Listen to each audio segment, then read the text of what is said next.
तो आइए दोहा नंबर 27 लंका कांड।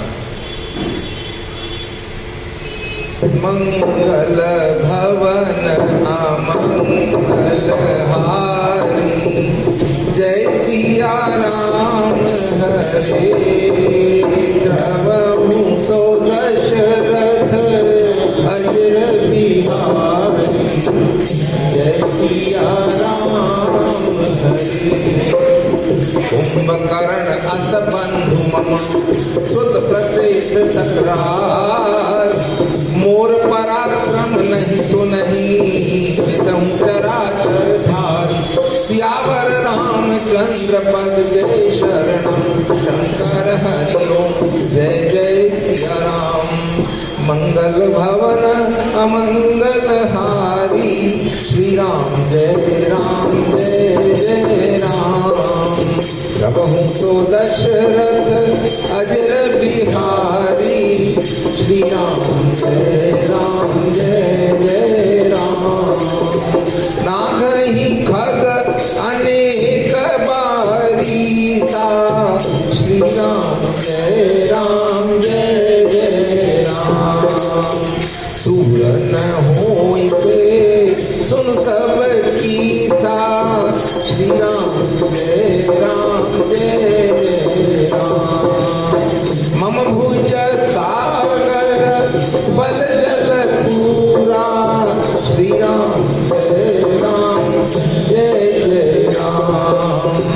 जब पूरे बहु सुर नर सूरा, श्री राम जय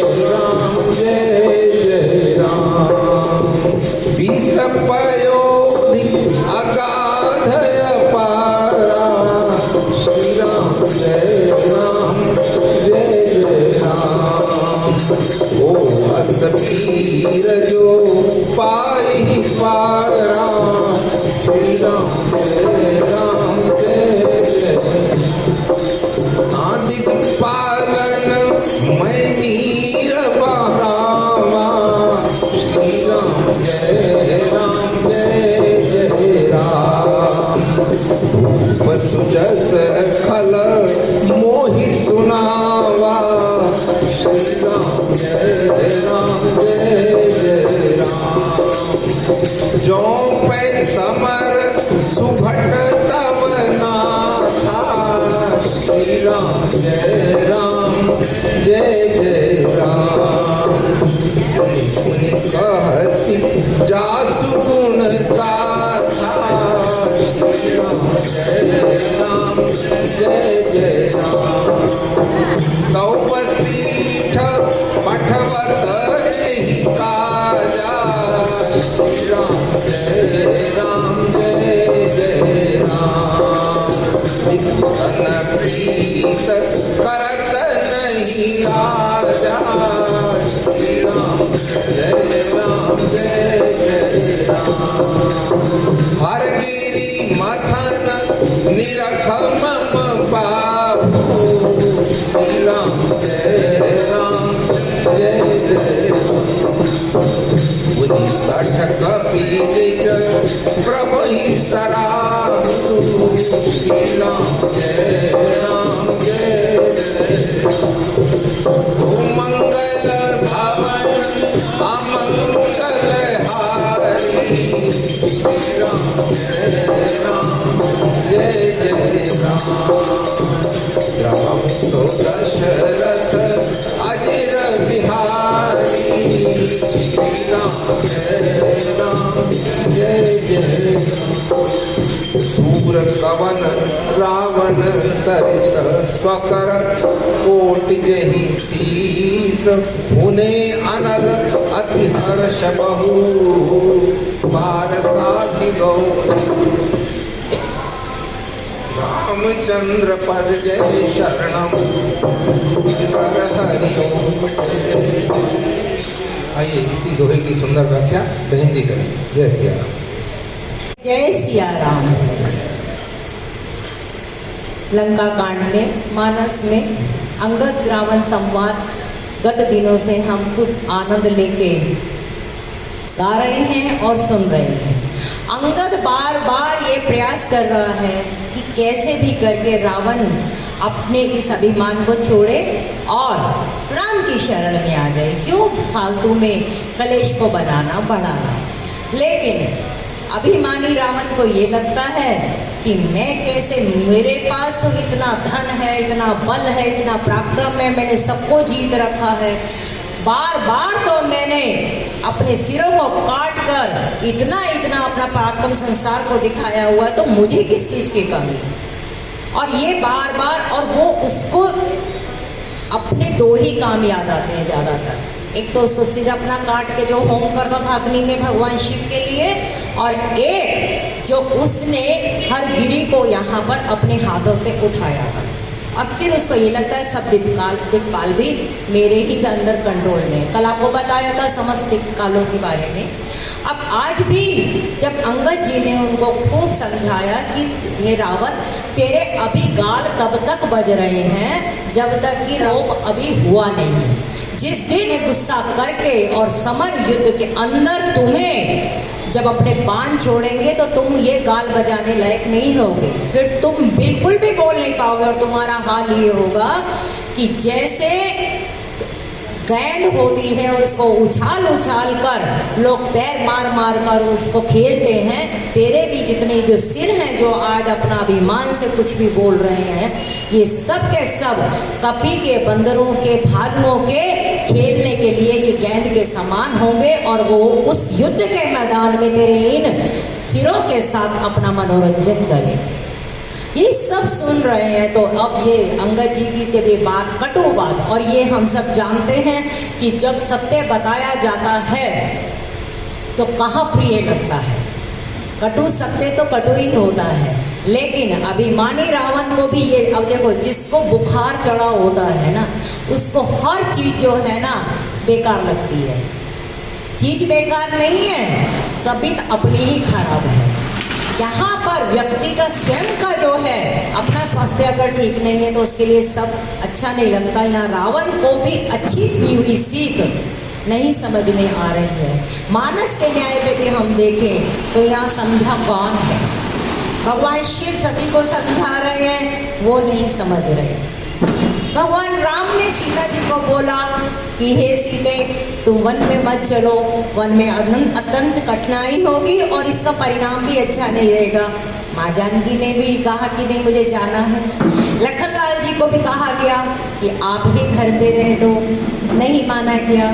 यहाँ पे हर व्यक्ति जो है अपनी, क्योंकि वो भी एक स्वतंत्र इकाई है, अपने हिसाब से करते। रावण का भी अपना एक भाग है। संत एकनाथ जी ने अपनी जब व्याख्या कर रहे हैं रामायण की, उनकी भी रामायण शतकोटि अपारा, तो वहाँ पे ये बात आई कि रावण को ये कहा गया कि तू क्यों वैर करता है राम जी से, क्या तू इतना उन्होंने बिगाड़ा। उन्होंने कहा तो भक्ति नहीं कर सकता। उन्होंने कहा कि मैं भक्ति कर सकता हूँ, मैं भजन भी कर लूँगा, मुझे कोई परेशानी नहीं है, लेकिन मैं भजन करूँगा, भक्ति करूँगा तो सिर्फ मेरा और मेरे जो आसपास के मेरे वंशज हैं, कुल के लोग हैं, उनका उद्धार होगा। कहते ना, एक परिवार में अगर एक व्यक्ति आ जाता है भक्त, तो उसकी 21 पीढ़ियाँ जो हैं वो तर जाती हैं। कहते मैं भक्ति करूँगा, भजन करूँगा तो सिर्फ मेरे कुल का उद्धार होगा, लेकिन मेरी इस लंका में इतने निशाचर हैं, इतने राक्षसी लोग हैं, इनका क्या होगा।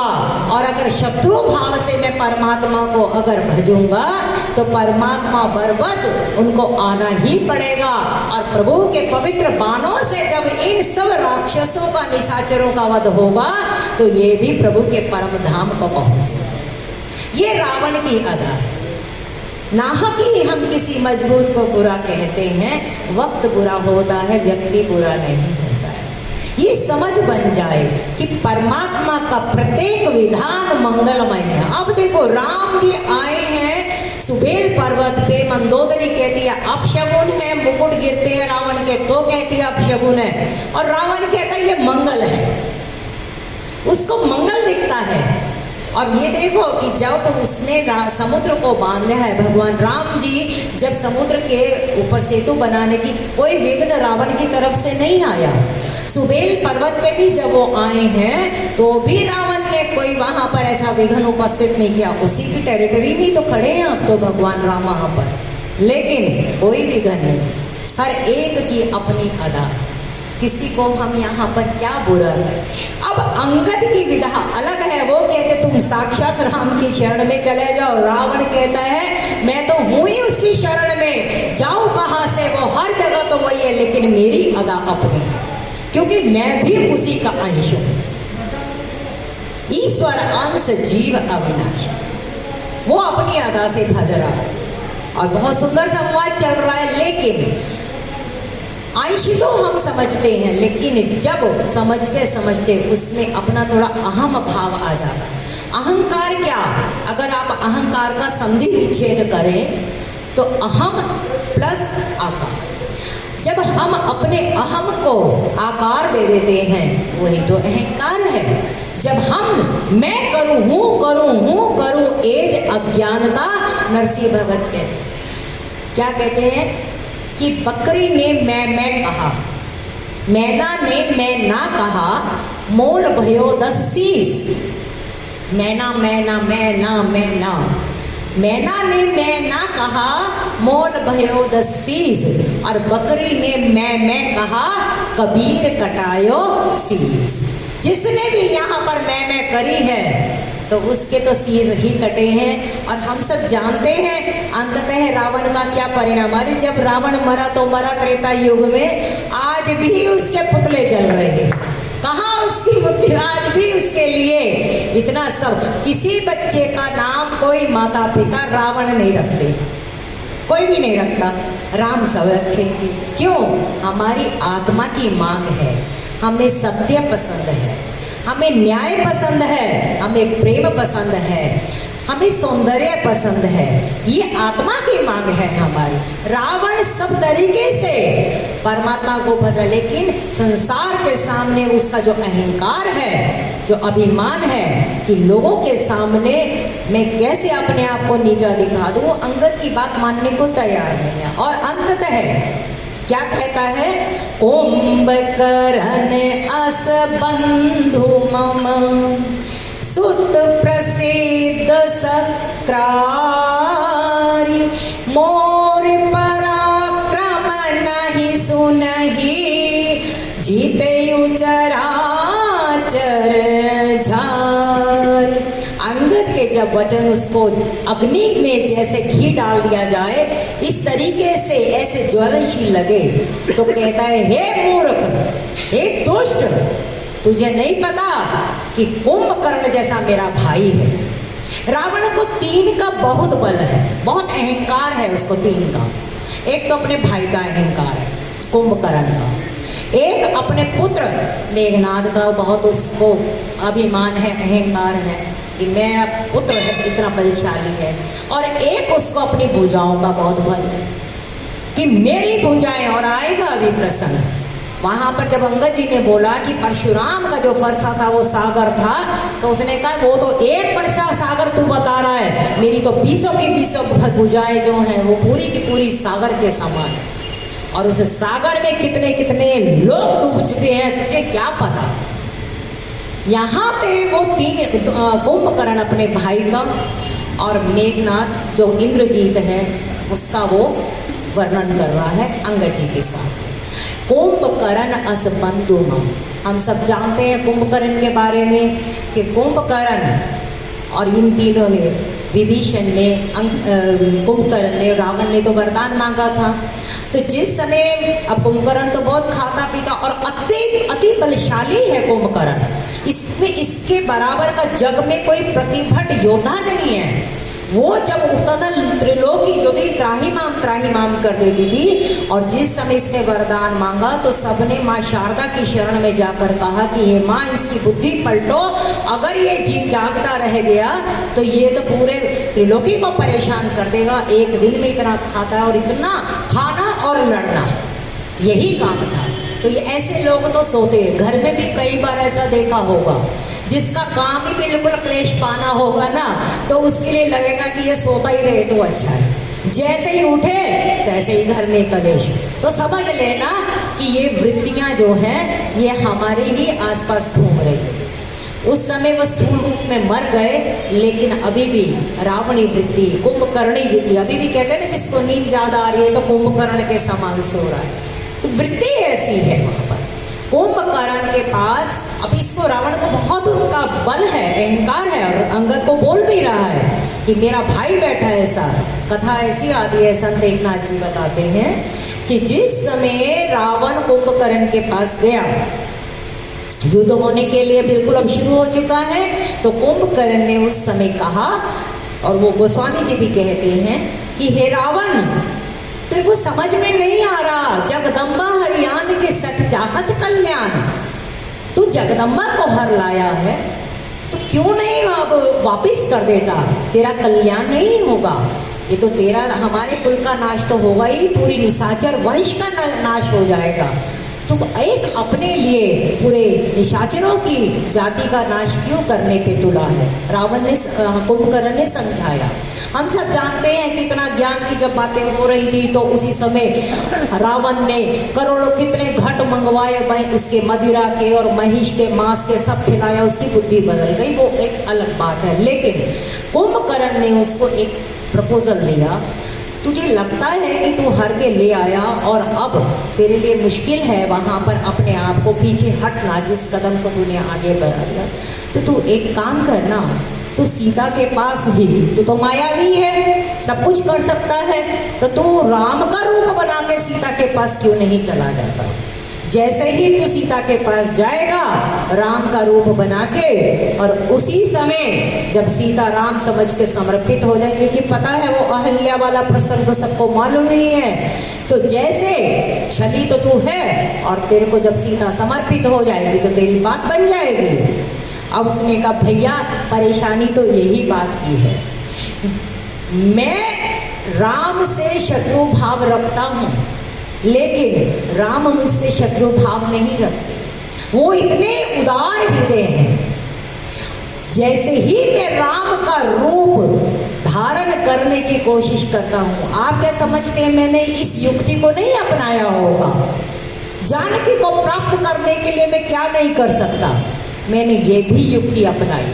लेकिन जैसे ही मैं राम का रूप धारण करने के लिए संकल्पित होता हूँ, तैसे ही मुझे समस्त जितनी नारियां हैं माता के रूप में दिखाई देती। वो भाव ही नहीं आ पाता, मैं करूँ तो करूँ क्या, मेरे सामने तो युद्ध ही एक अब बन चुकी है त्रासदी, और आपको इस युद्ध के अंदर आना ही पड़ेगा। और फिर हम सब जानते हैं उसने मदिरा मंगवाई, मांस मंगवाया, बुद्धि उसकी पलट गई, और फिर तो वो बिल्कुल, आप कभी कुंभकर्ण और युद्ध, इसका लंका कांड में भी प्रसंग आएगा, ऐसे चलता है जैसे कि पहाड़ पर्वत चल रहा हो, और उसके जब खून की धाराएं बह रही हैं तो कहते हैं जैसे गेरू गिर रहा होता है काले काले पहाड़ों से, ऐसे उसके वर्णन गोस्वामी जी ने भयानक और विभत्स वर्णन किया है। तो यहाँ पे अभी रावण को अपने भाई कुंभकर्ण का बहुत मान है, और दूसरा उसको अपने पुत्र सक्रारी, मेघनाद का एक नाम इंद्रजीत भी है और मेघनाद का नाम सक्रारी भी है। सक्रारी का मतलब शक्र, शक्र मैंने इंद्र, इसकी संधि विच्छेद करेंगे, शक्र प्लस अरि, अरि मैंने दुश्मन, जो इंद्र का शत्रु है, इंद्र का दुश्मन है, वो सक्रारी, वो नाम मेघनाद जी का है। तो यहाँ पे वो कहते हैं कि मेरा एक जो बेटा है सुत, ये जगत में प्रसिद्ध है, वो सक्रारी है, उसने तो इंद्र तक को जीत लिया है। तुम कैसे समझते हो कि मेरे पास कोई बल नहीं है? अरे मोर पराक्रम नहीं सुने हो, ये दोनों तो हैं ही, लेकिन ऊपर से जो मेरा पराक्रम है तूने सुना नहीं। जीते चराचर झारी, सारे संसार को, चर अचर को, पूरी समस्त सृष्टि को मैंने अपने वश में किया हुआ है, और पूरे जगत को मैंने कंट्रोल किया है। यहाँ हमें एक ही सूत्र मिलता है, जब जीव हम सब समझते हैं कि हम सब सन्मुख हैं परमात्मा के, और हम रोज भक्ति कर रहे हैं और सब कुछ हमारा प्रभु के चरणों में समर्पित है। मानस हमें ये सूत्र बताती है कि क्या सच में हम कहीं रावणी वृत्ति में ही तो नहीं फंसे हुए। अंगद कहता है तू राम की शरण में जा, रावण क्या कहता है, मुझे जाने की क्या जरूरत है, मेरे पास मेरे भाई का बल है, मेरे पास मेरे पुत्र का बल है, और मेरे पास मेरा भी बल है। कभी कभी परिस्थितियां आती हैं तो हम इधर उधर मुंह देखते हैं ना कि फला मेरा मित्र है वो मेरी सहायता करेगा, फला मेरे इसके पास इतना पैसा है वो मेरी सहायता करेगा। जब अपना बल, अपने जनों का बल और धन का बल भी गिर जाए तब प्रभु का द्वारा खुलता है। भगवान तुम्हारे भक्तों को पग पग पे सहारा मिलता है, तुम इधर बढ़ो या उधर बढ़ो वो आप इशारा करता है। अपना बल अपने जनों का बल, जब तक जीव को ये रहता है कि मेरे पास ये है, जो बहुत सुंदर भागवत में प्रसंग आता है महाभारत में द्रौपदी का। द्रौपदी कहती है अपने पतियों को देखकर कि तुम हे अर्जुन की तरफ देखकर कि तुमने तो स्वर्ग तक में जाकर अपना डंका बजा रखा है, आज तुम इन दुशासन और दुर्योधन जैसे लोगों को नहीं संभाल पाओगे।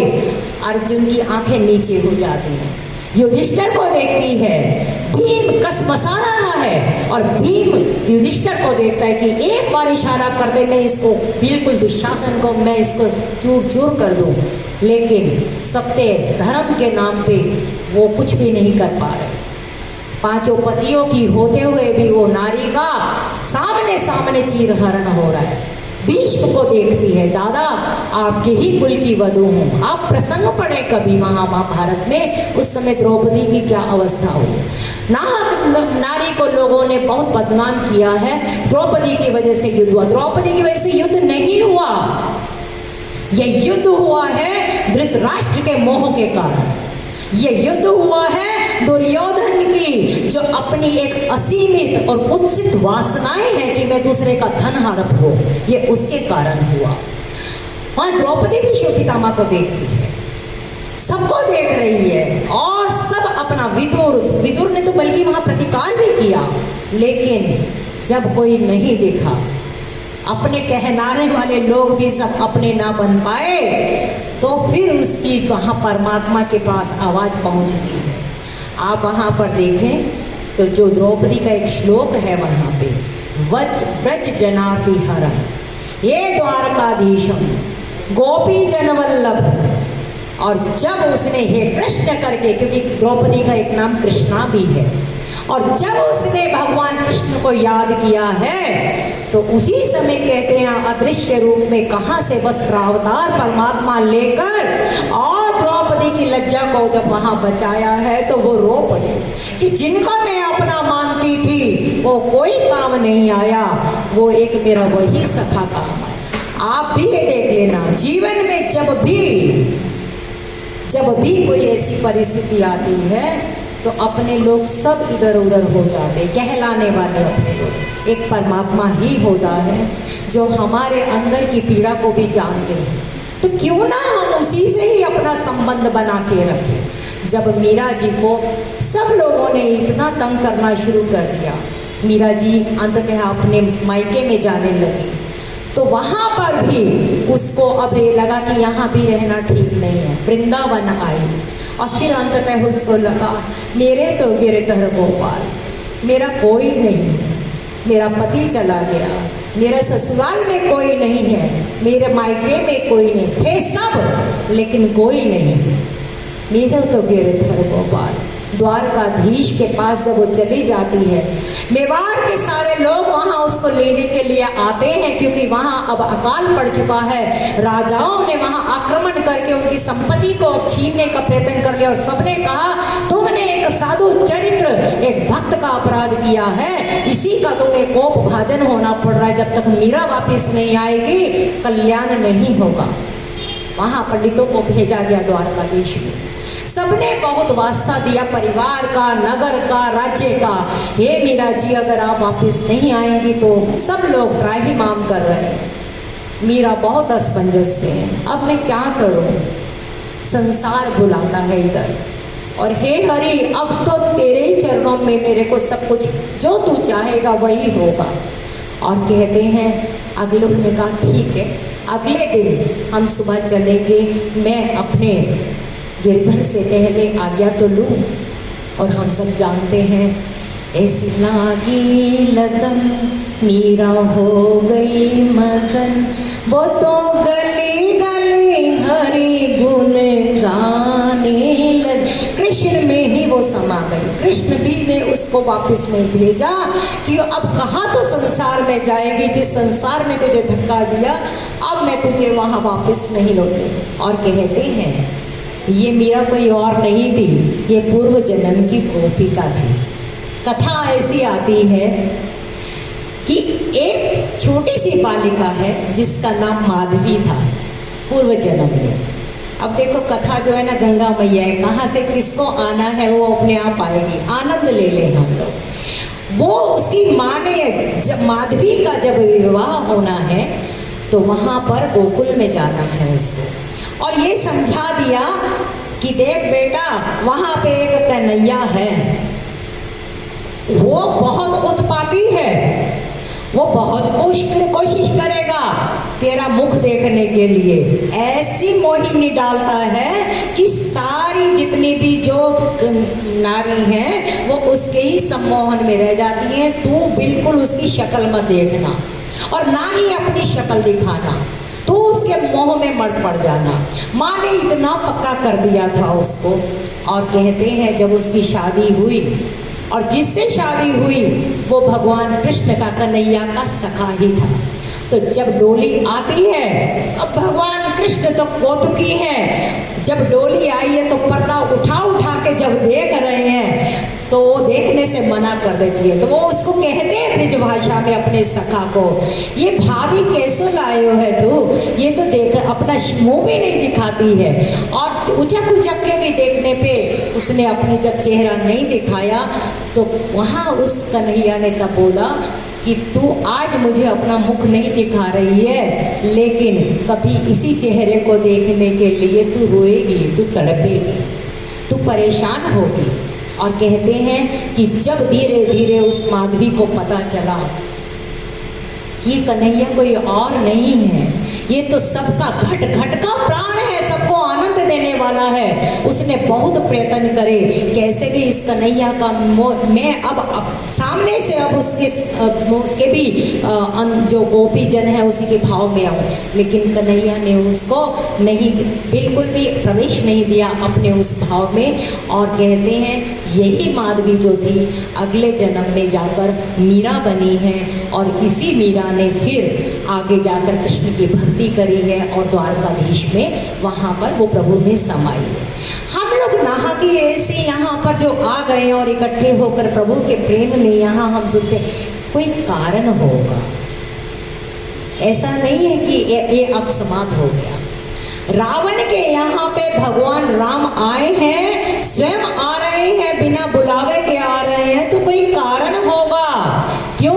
पूर्व जन्म में ये ही उनके द्वारपाल थे।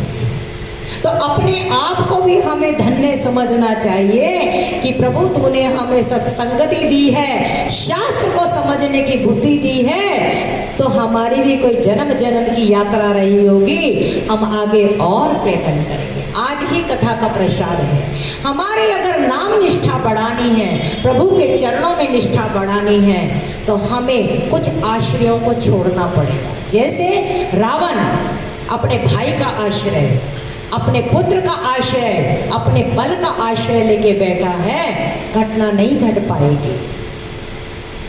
सबसे पहले हमें धन का आश्रय छोड़ना पड़ेगा। मेरे पास बहुत धन है, धन किस काम का? एक अवस्था के बाद तो ये अवस्था आती है कि तुम्हारे धन का उपभोग तुम होते हुए भी नहीं कर पाते हो, कोई और ही कर रहा होता है। तुम्हारे एटीएम कार्ड को भी कोई और ही यूज कर रहा होता है, बैंक तक भी जाने की हिम्मत नहीं होती। धन का बल, धन का आश्रय छोड़ना पड़ेगा परमात्मा के चरणों में पूर्ण निष्ठा के लिए। जड़ का आश्रय छोड़ना पड़ेगा। जड़ का मतलब अपना मकान, अपना ये जो तुम्हारा ये पूरा का पूरा तुमने जड़, अपना आभूषण, ये भी तो जड़ है। जिनके अंदर आत्मा नहीं है, आत्म तत्व नहीं है, वो सब जड़ ही हैं। और हमने कितना उनका आश्रय लिया हुआ है। धन का आश्रय छोड़ना पड़ेगा, जड़ का आश्रय छोड़ना पड़ेगा, जीव का आश्रय छोड़ना पड़ेगा। जो जैसे रावण ने अभी जीव का आश्रय ले रखा है कि मेरे पास इतना धन है, मेरे पास इतने लोग हैं, मेरे इतने बंधु हैं और सब मेरे साथ इस समय खड़े होंगे। और प्रमाण है शास्त्र, जिस समय राम के बाण चले हैं उस समय कौन मेघनाद और कौन यहाँ पर कुंभकर्ण, सब चले गए ना।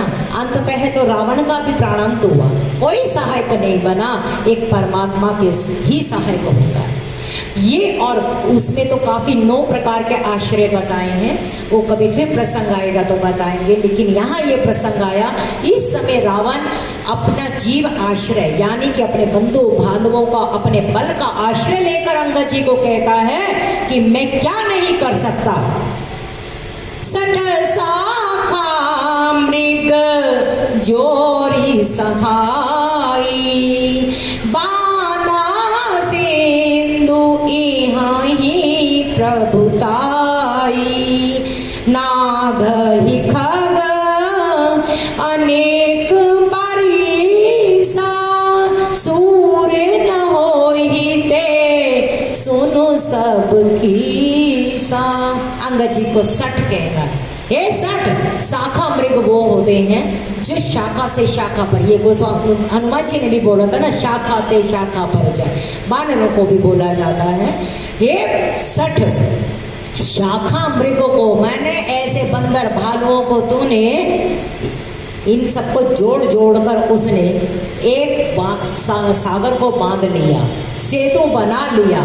इसमें तू समझता है कि उसकी बहुत प्रभुताई है, बहुत बड़ा काम कर दिया।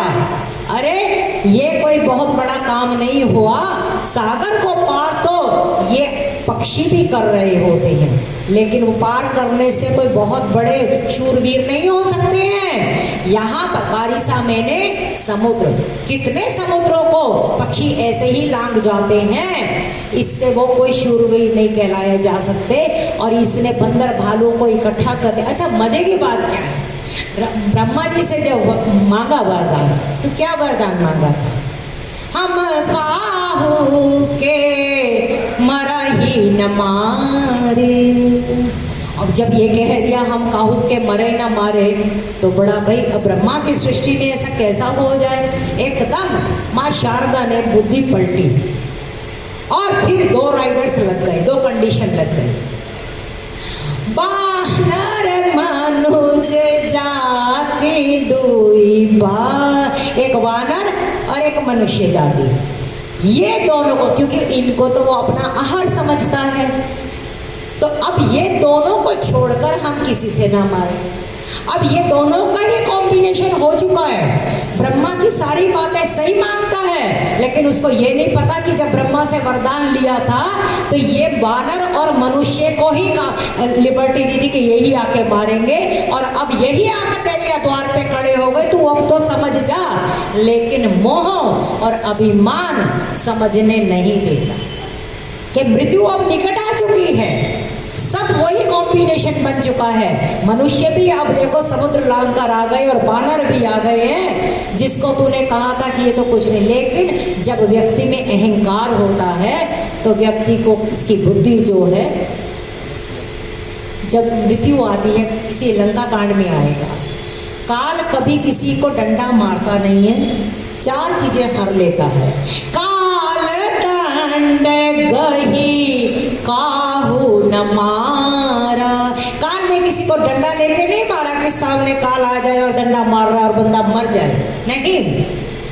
हर ही धर्म बल बुद्धि विचारा, जिसका धर्म खत्म हो जाए, धर्म से बिल्कुल च्युत हो जाए, जिसका बल बिल्कुल, बल मैंने सत्य का बल, ये सब समाप्त हो जाए, और जिसकी बुद्धि कुबुद्धि हो जाए, जिसके विचार कुविचार हो जाए। आज रावण के प्रसंग में सब वही हो रहा है।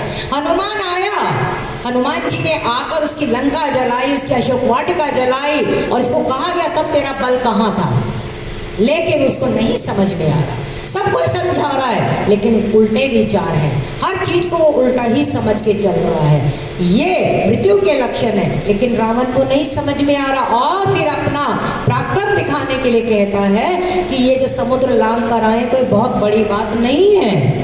मामा भूज सागर बल जल पूरा, जह भूले बहु सुर नर सूरा।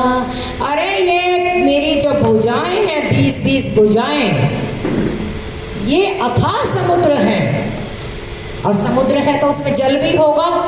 जल क्या है? इन भुजाओं में रहा बल वही जल है, और अनेक शूरवीर, अनेक मनुष्य इस भुजाओ रूपी इसमें जल में, सागर में सब डूब चुके हैं। मैंने सबको हरा दिया है, ये अभी आ जाएंगे तो कौन सी बड़ी बात है। बीस पयोधि अगाध अपारा, को असबीर जो पाई ही पारा। वहां तो तू कह रहा परशुराम का फरसा रूपी एक सागर था ना, जिसको इस राम ने पराभव कर दिया। परशुराम का एग्जाम्पल दे दिया था कि परशुराम का गर्व खंडन ये इन्होंने ही किया।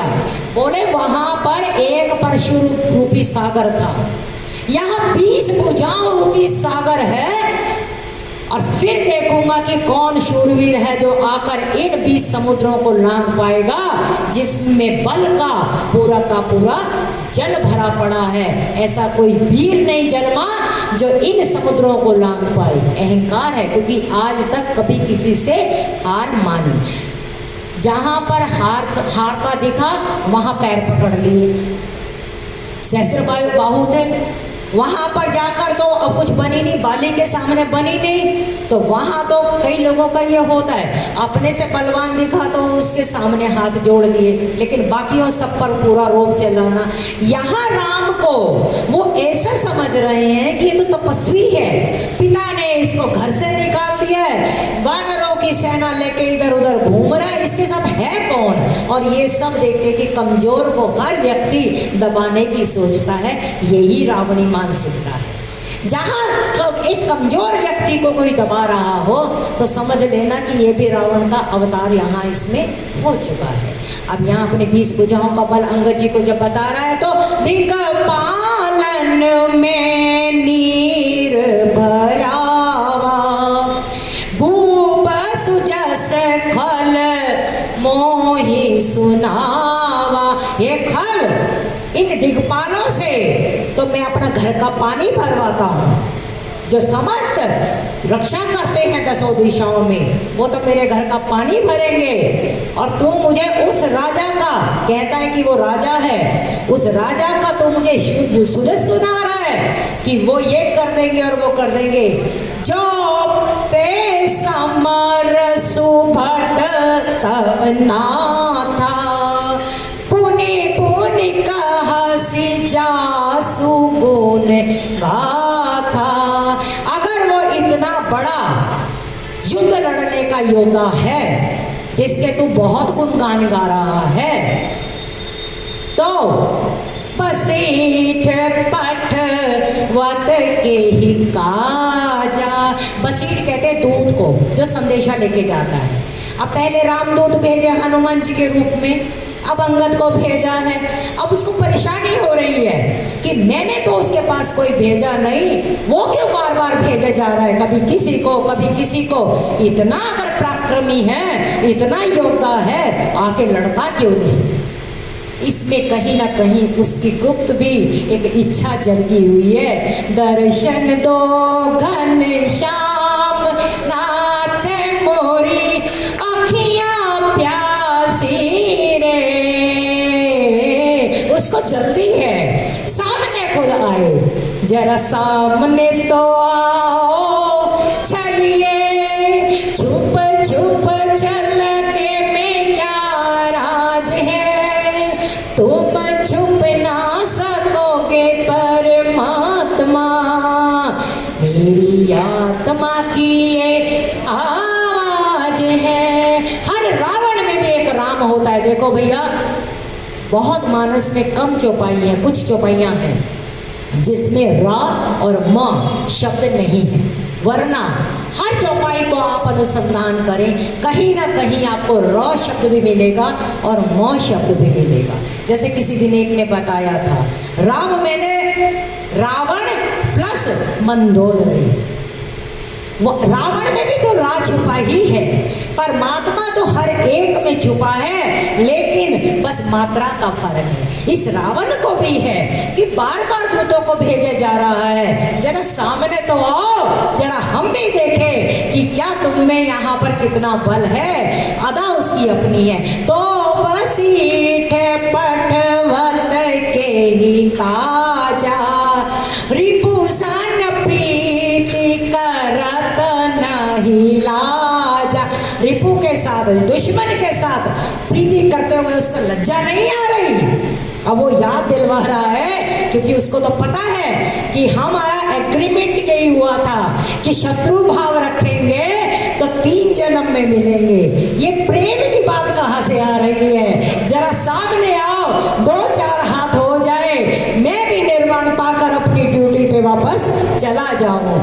हर गिर मथत निरखु मम बाहु, पुनि सठ कपि निज प्रभु ही सराहु।